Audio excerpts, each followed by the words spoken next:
Alors, bienvenue à cette deuxième séance qui porte sur les perspectives de réappropriation identitaire, conserver, documenter, exprimer. Et nous allons entendre tout d'abord Olivier Bergeron-Martel, qui est chargé de projet à la Boîte Rouge Vif et qui se spécialise justement dans les approches collaboratives avec les communautés des Premières Nations.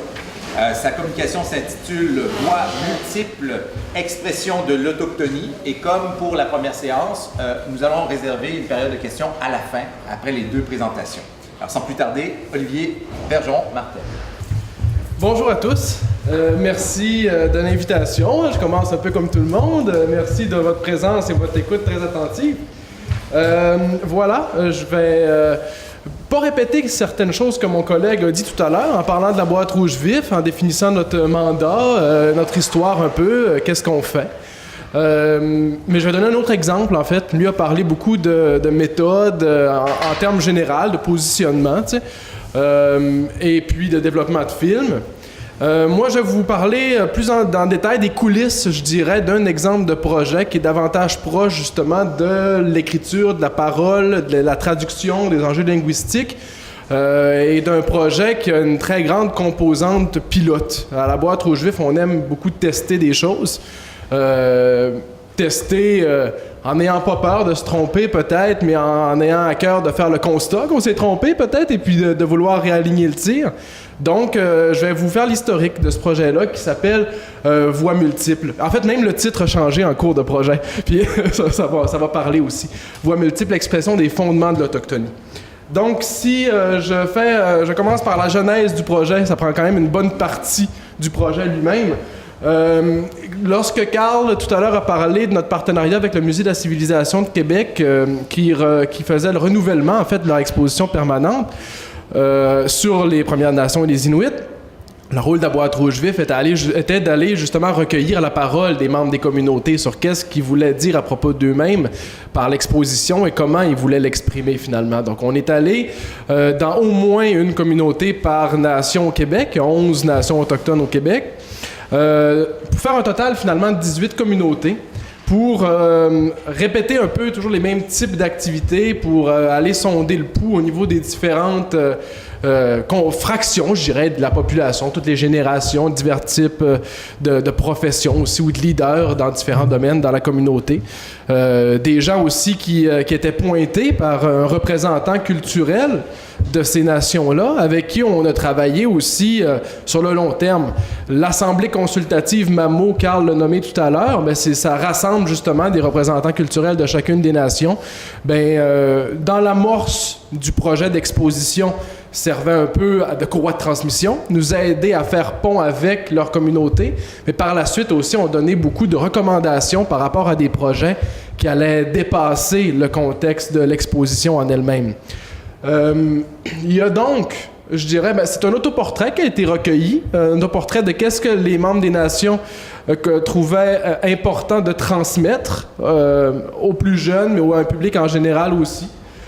Ça a permis de recueillir, là, en termes de, en tout cas, par rapport au projet qui nous intéresse là, ce matin, 2000 pages à peu près de transcription d'entrevues qui touchaient, dans un classement thématique, à peu près 70 thèmes différents.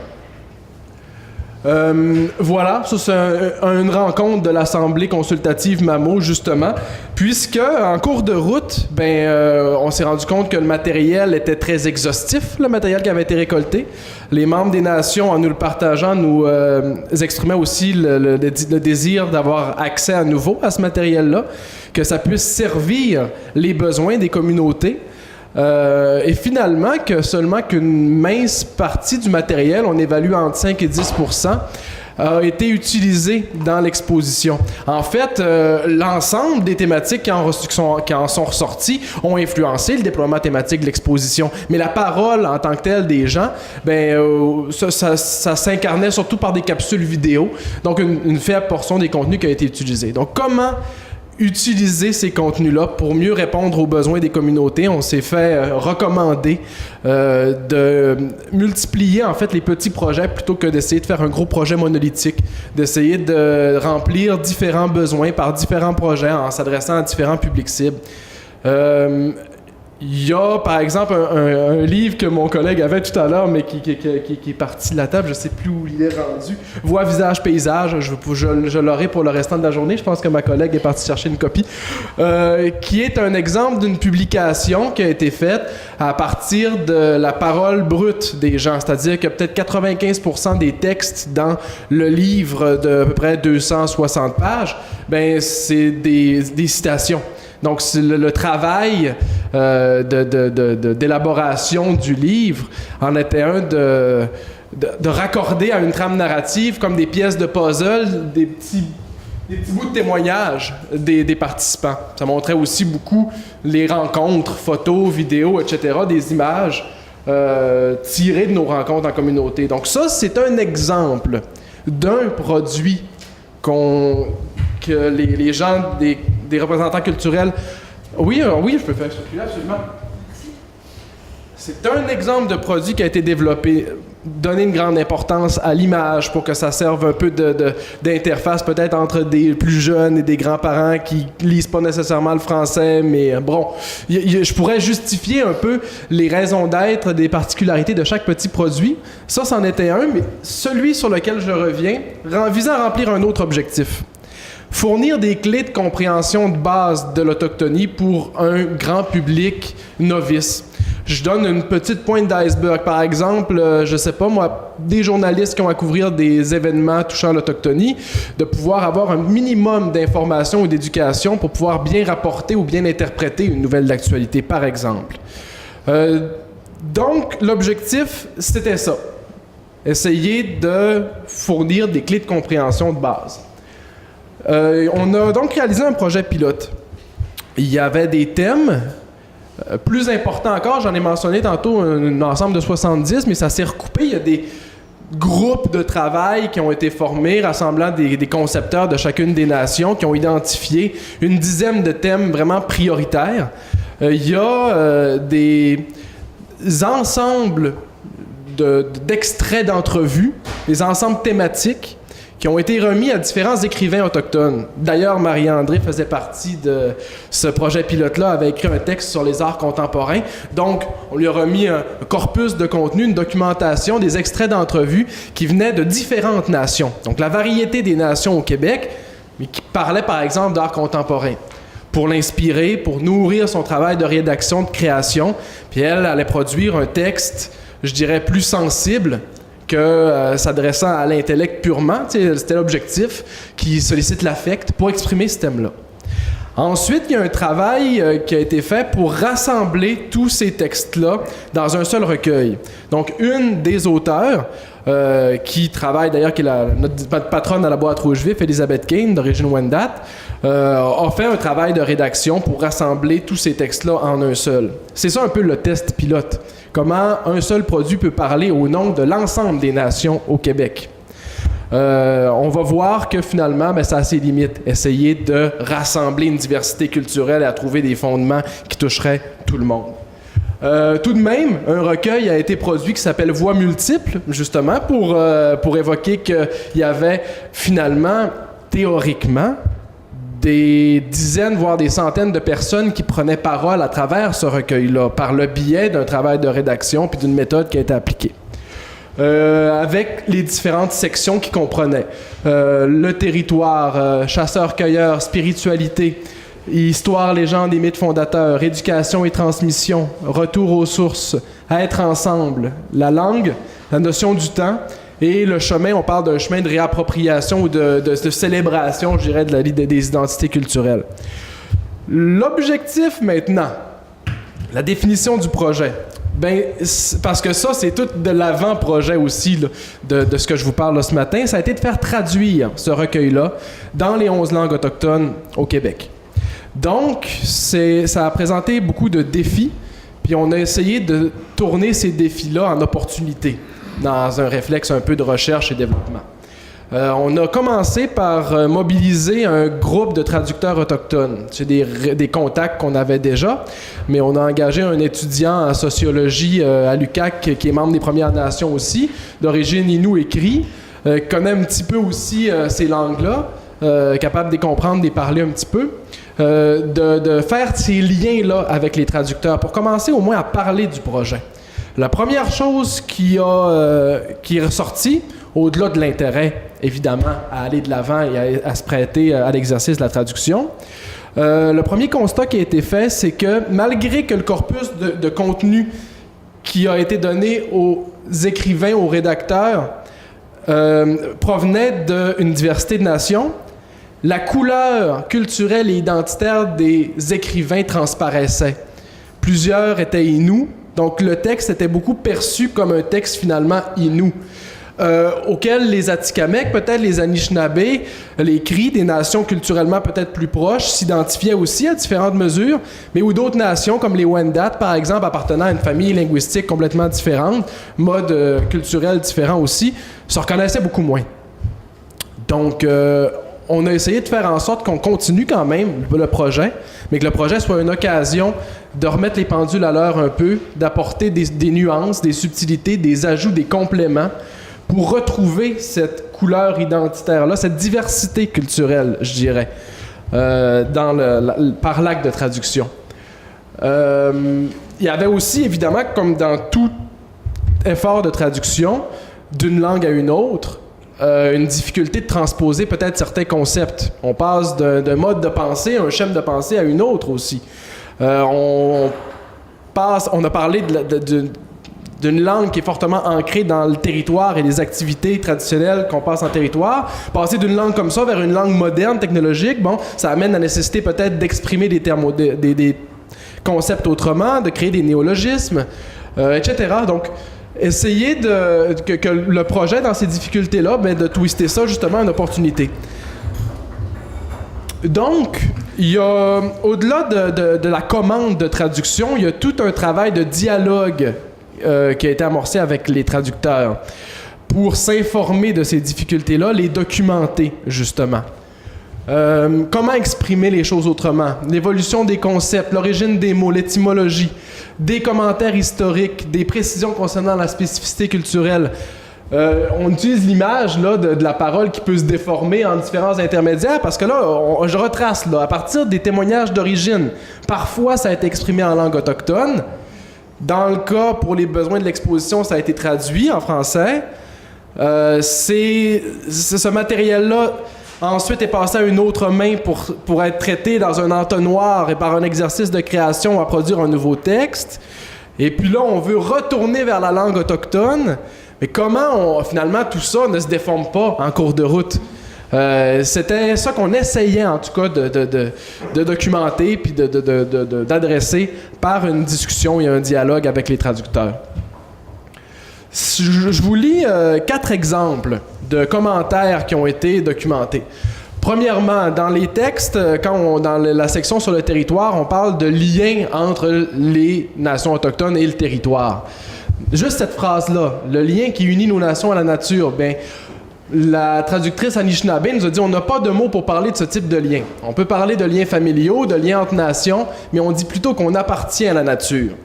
Donc déjà là, bon, on est pogné à témoigner de ça en français, mais on essaye en tout cas de permettre à quelqu'un qui ne connaît pas les langues autochtones de comprendre un peu plus c'est quoi le schéma de pensée ou la vision du monde autochtone par un petit commentaire comme ça. Les ossements de nos ancêtres, là on tombe un petit peu plus dans les particularités linguistiques. Dans la langue abénaquise, il n'y a pas d'accord par le féminin ou le masculin. L'accord se fait plutôt par l'animé et l'inanimé. Lorsque nous parlons des os des êtres vivants, on considère ces os comme inanimés, mais les os des morts deviennent animés.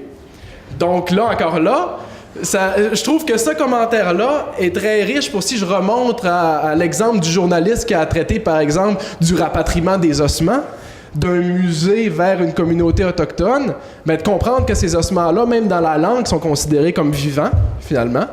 C'est ça qu'on essayait, en tout cas, d'aller chercher. Puis je trouve que ça complète le simple acte de passer d'une langue à l'autre pour exprimer une phrase. Le tambour. Le mot tambour se traduit par le mot tewegan, en tout cas, dans la langue atikamekw. Mais dans le fond, c'est une contraction. Le vrai mot, à l'origine, pourrait s'écrire otewegan. Mais en prononçant, on perd ce « o » presque muet, d'où l'orthographe standardisée Tewegan. Ça soulève le fait que ce mot comprend le concept « otehi », qui veut dire « cœur ». Le tambour est donc l'objet du cœur ou l'instrument du cœur qui bat lui aussi. Donc, encore là, au-delà de faire une comparaison, puis de dire qu'en jouant du tambour, c'est comme un cœur qui bat, de comprendre qu'à même la langue, il y a le mot cœur dans le mot pour nommer le tambour. C'est tous ces compléments-là que nous-mêmes, à chaque fois qu'il en arrivait un, puis on en a des pages et des pages, on a hâte de présenter ça, mais ça nous enchantait. Cultive le maïs, finalement, parce que c'est une petite phrase qui parlait de l'histoire puis qui faisait référence à la culture du maïs. Il serait faux de classifier de manière rigide ceux qui chassent, ceux qui cultivent, ceux qui pêchent, ceux qui cueillent. À ma connaissance, les nations autochtones du Québec pouvaient faire plusieurs de ces activités dans différentes mesures. Les Abénakis font partie de la grande famille linguistique algonquienne, regroupant des nations considérées comme nomades, chasseurs-cueilleurs, mais ils faisaient aussi de l'agriculture et de la pêche. Donc, ça amène encore là une nuance. Pas tout mettre les œufs dans le même panier, entre guillemets.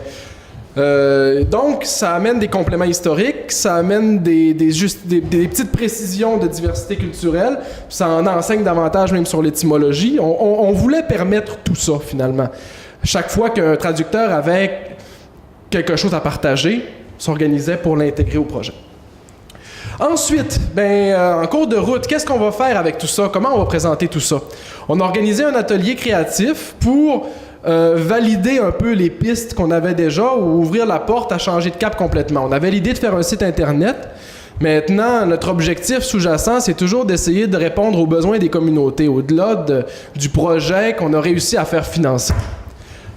Donc, on a rassemblé des experts, entre autres Yvette Mollen, qui pour la Nation Innu avait beaucoup d'expérience dans l'enseignement des langues autochtones, qui était à ce moment-là aussi responsable du projet d'école Chiwetan, qui était une école ici dans la région du Saguenay-Lac-Saint-Jean pour les jeunes autochtones, justement.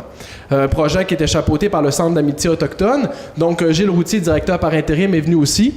Jimmy Angel Bossum, qui est l'étudiant en sociologie responsable des contacts avec les traducteurs, aussi était présent.